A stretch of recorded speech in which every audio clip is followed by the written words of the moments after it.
that there is a way out, that there is a way to do more, to get more, to obtain more. But I personally don't want to lose all that I've been able to get. So I need to make sure that I do everything to keep it.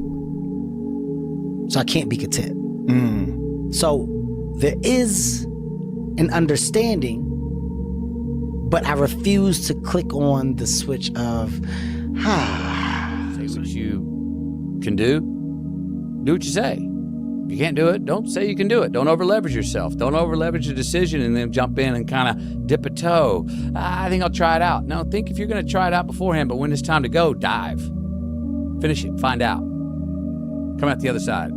Don't leave it and go, ooh, if I just would have.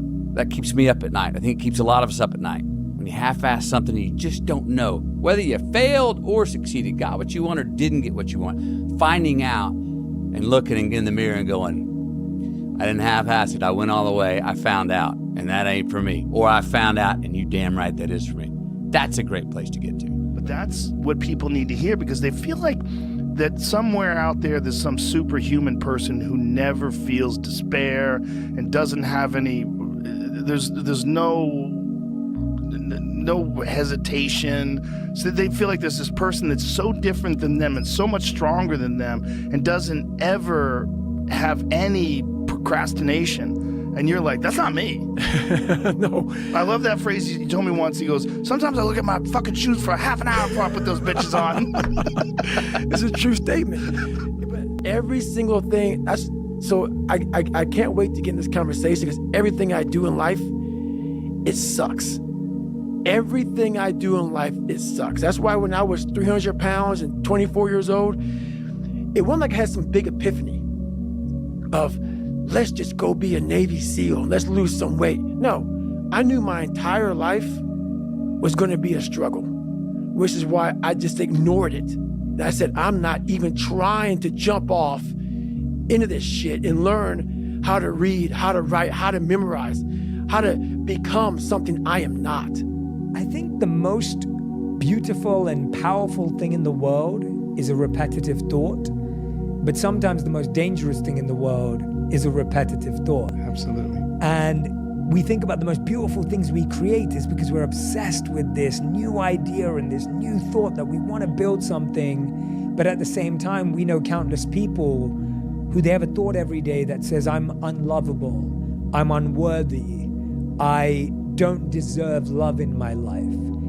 If someone's having a negative, repetitive thought, specifically around self-worth, what they believe they deserve in love, where do they start with that thought? Well, we think primarily 90% of the time we think the same thoughts as we thought the day before. The challenge with that is the thought that you keep thinking over and over again becomes a belief.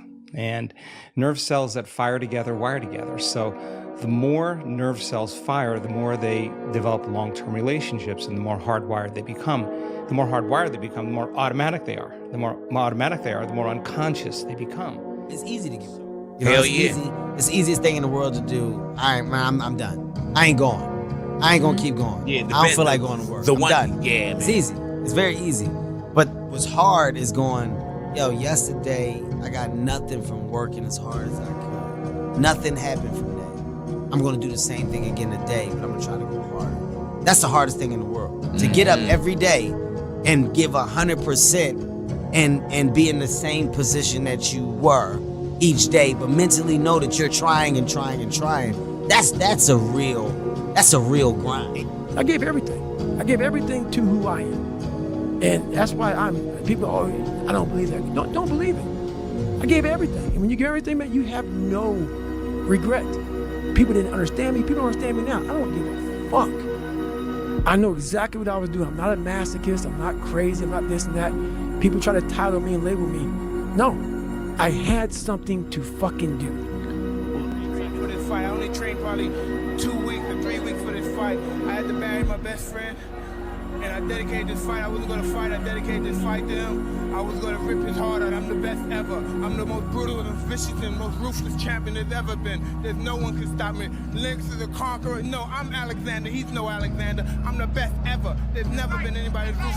I'm Sonny Liston. I'm Jack Dempsey. There's no one like me. I'm from Nairclaw. There's no one that can match me. My style is impetuous. My defense is impregnable. And I'm just ferocious. I want your heart. I want to eat his children. Praise be to Allah.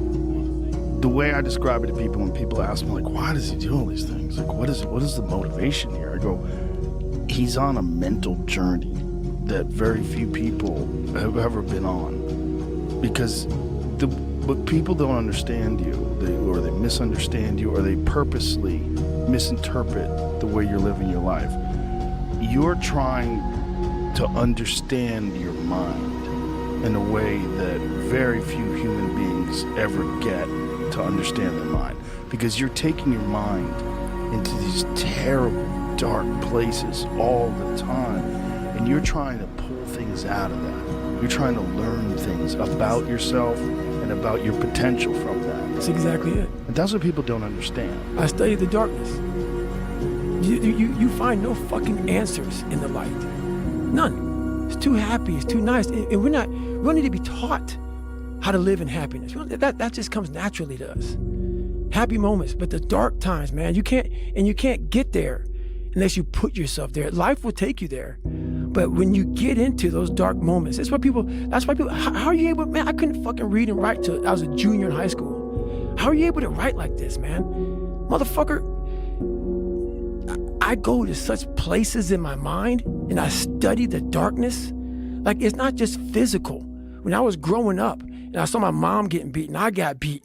And I was some stuttering little black kid in an all-white school, and I'm on stage and I gotta say one fucking line in front of fucking 15 people, and I walk off stage kind of fucking stutter. All those insecurities and all those fucking things, man. I used to go home and fucking cry. I'm like, oh my God, man, I'm fucked up. I'm so fucked up. Hang on, man.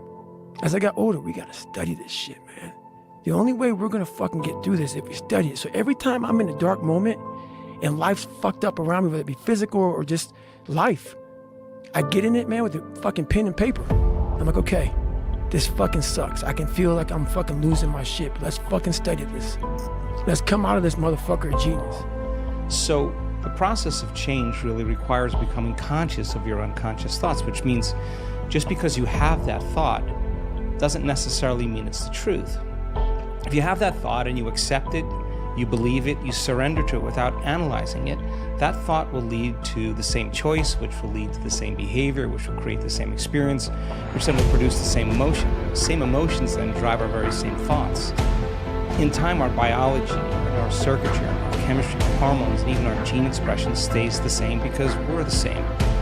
So in the process of change, when you come up against that unconscious belief and you make it conscious, most people get uncomfortable when they confront that thought. And they're stopping an automatic process. And the body, which has been conditioned to be the mind because it's doing something over and over again, that's a habit, is craving the experience because it wants the emotion associated with it, right? So the thought of being unworthy produces the feeling of being unworthy. That feeling that when a person feels unworthy tends to cause the person to think more unworthy thoughts. It only takes a thought and a feeling, an image of yourself and an emotion, a stimulus and response, and you can condition the body to memorize that behavior and that emotional state out of the conscious mind. So the moment we inhibit that thought, or the moment we become conscious of it and we no longer accept it, there's a biological craving that takes place in the body because the body has been conditioned to be the mind. So the body starts influencing the mind to think more corresponding thoughts equal to that feeling. So here comes the assault. Now, you're not only unworthy, you're everything else that goes along with that feeling. And this is where people have to make up their mind if they truly want to change. Because if you decide to confront that thought and make a different choice, get ready, because you're going to feel uncomfortable. It's going to feel unfamiliar, and there's going to be some uncertainty because you're stepping out of familiar territory. You know, I studied the black matter, the dark matter, you know, like fucking Stephen Hawking. That's fucking the name I said it right. That motherfucker studied space and shit. Yeah. That's what I consider myself, man. You know, I would want to journal, just like you said. I mean, you couldn't say any better. And so many people get it wrong. I don't give a fuck. And you can't, for me, I cannot help people. And, you know, there's a lot of cookie cutter shit out here in this world. Oh, discipline, wake up early, take a cold shower, fuck this, fuck that, whatever. It's all fucking bullshit. It's not. But what they don't teach you within the cookie cutter is like our minds are like a fucking garage. And the garage, if you open the garage, it's all cluttered up, it's all fucked up. You can't put your car in there. You got fucking boats and you got fucking kids' toys and shit everywhere. But if you organize that fucking garage and you put everything in its rightful spot, you can put that car in there. You can put 2 cars in there. You can put bikes in there. And that's like with the mind. People talk about discipline and fucking determination and fucking, you know, repetitions and all this shit. Consistency. Why people fall off the wagon so often is because their mind is full of shit.